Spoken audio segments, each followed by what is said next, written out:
When we discuss what another person is doing, we use these patterns. Mae hi'n gweithio. She is working. Mae hi'n gweithio.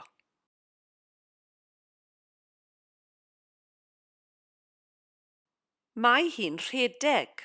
She is running. Mae hi'n rhedeg.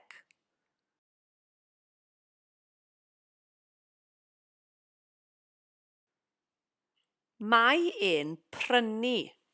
He is buying. Mae e'n prynu.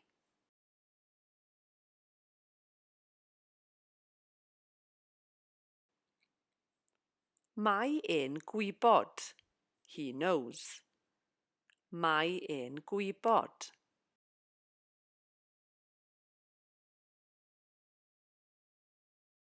When we want to add in that someone is able to do something, we add the verb gallu in front of the other verb. Mae hi'n gallu helpu. She can help. Mae hi'n gallu trefnu. She can organise. Mae e'n gallu siarad. He can talk or he can speak. Mae e'n gallu arwain. He can lead. To say that someone is able to do that verb or action well, we add yn dda at the end.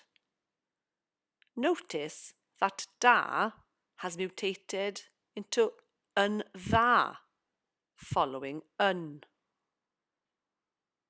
This again is an example of the treiglad meddal, the soft mutation. Mae hi'n gallu siarad yn dda. She can talk well.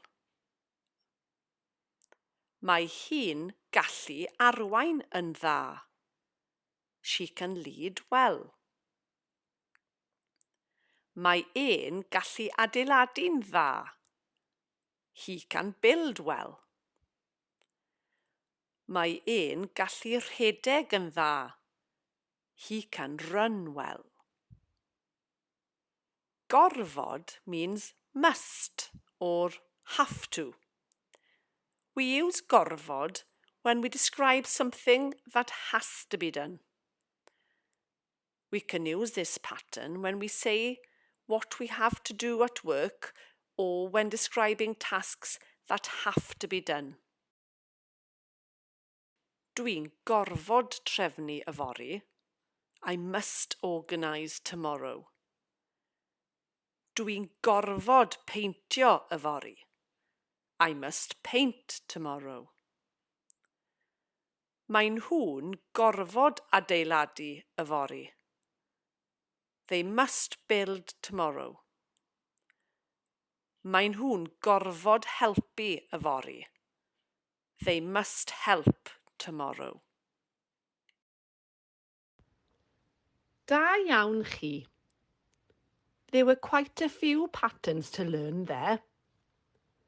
Remember to watch this video again if you need to practice.